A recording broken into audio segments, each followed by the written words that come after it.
Hi everyone, welcome to the channel Heading to Qatar 2022, where someone who lives in Qatar, me, explains a bit about Qatar and the upcoming World Cup tournament in preparation for you coming down to watch the games. Today I just want to discuss two announcements that have been made. One is that it is official that the government is not going to allow casual tourists into the country during the World Cup. You need to have tickets and you need to be registered on the Heya app to be able to enter Qatar during the tournament. So if you were planning to just come to Qatar to, just hang out and see the tournament even though you don't have tickets, you're not going to be allowed in. Like, the country's full. The country is already trying to sort out how to accommodate all the fans that are going to come, and they don't want any kind of casual tourists just showing up and taking up accommodation. So if you don't have tickets and you want to come see the tournament, you better go online and start trying to get tickets, because that's probably the only way you're getting in. I'm not sure how this works with couples. Like, if one person has tickets and they want to bring their spouse, can the spouse come? That I don't know. You'll have to look it up. I don't know if your spouse needs to have tickets as well. Go to the website, see if that's the case.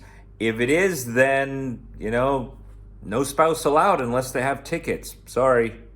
The other announcement is by the government of Saudi Arabia. They've announced that if you have a valid Heya Card visa for entering Qatar, you will be allowed to apply to enter Saudi Arabia on a multi-entry visit visa. And you can enter Saudi Arabia from 10 days before the tournament to throughout the tournament. Now, I don't have all the details yet. They announced they were still working some things out, but I believe having a Heya Card app allows you to apply to get a visa. You don't just get to fly to Saudi Arabia and go, hey, I have a Heya Card, let me in, and they'll just go, yeah, okay, go on in. I don't think it works that way. I think if you have a Heya Card to enter Qatar, you can then apply to also have a visa to enter Saudi Arabia.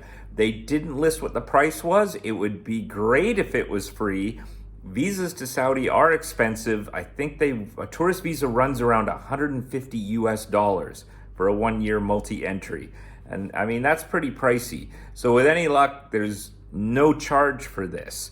So why are they doing this? Well, I mean, Saudi Arabia has been promoting tourism recently, and there's now that shuttle service where Saudi Airlines will have numerous flights a day from Riyadh or Jeddah to Doha for people to watch the World Cup, with the plan being you just go to the airport, you fly to Qatar, see the games, get back to the airport, and fly back. It's a way to help alleviate the accommodation situation in Qatar. They came up with this shuttle deal with a number of airlines.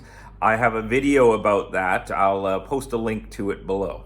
So maybe now you're thinking, hey, while we're in Qatar, we can go visit Saudi Arabia on this visa program that they're offering. Well, if you're not actually going to be in Saudi Arabia, there's a few logistical issues if you're just based in Qatar. The first being how you get there. The biggest option is flying. You'd have to fly to Saudi Arabia. But I know some people might be thinking, well, Qatar borders Saudi Arabia. We can just go to the border and cross that way. Yes, but how are you going to get there is a different story. The border is an hour to an hour and a half away from Doha, and there's no scheduled bus service between Saudi Arabia and Qatar. Like, there's no Greyhound bus or whatever that you can schedule. There's no train. There's no train tracks that go down to the border.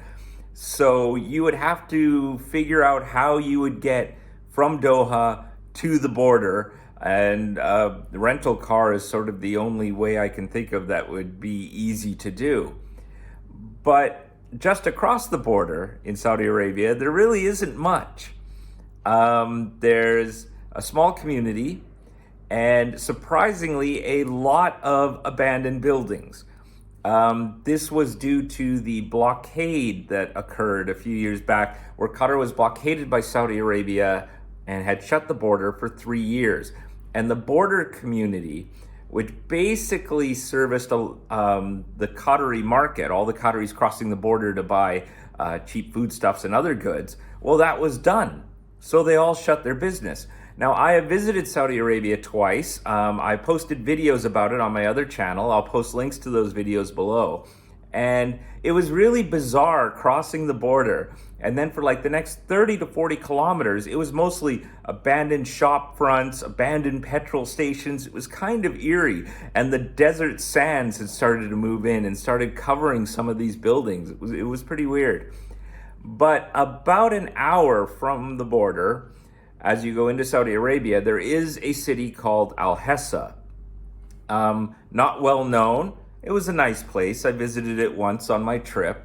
But, that's sort of the nearest thing in Saudi Arabia. So if you're in Qatar and just thinking, hey, let's just take a trip down to Saudi Arabia, unless you're flying, you're looking at probably an hour and a half to get to the border, crossing the border, of generally abandoned town for the most part, and then another hour to get to an actual city in Saudi Arabia. So bear that in mind. Don't just kind of think you can on a lark, just, hey, let's get in a car and go to Saudi Arabia. It's not going to work that way. You're better off flying, which would mean probably flying to Riyadh or Jeddah. I haven't been to Jeddah, but in the videos I will link, I do discuss Riyadh. I had visited there twice. It was a nice place. And Saudi Arabia of today is different from how it was in the past. It's changed a lot in the last 5 years or so, even to the point where Qataris who, after the blockade ended, had visited Saudi Arabia were really surprised at how much it had changed and how much more open it had become. That was my first visit to Saudi Arabia, so I had nothing to go by except, the Western view of just how oppressive it is. But it's opened up quite a bit, so you'll probably be surprised at what it's like now. So that's all I had to say. Consider having visited Saudi Arabia if you're coming down for the World Cup, but make sure you have tickets and make sure you have a Heya Card. You can find that on the website, and well, we'll see you soon at the World Cup.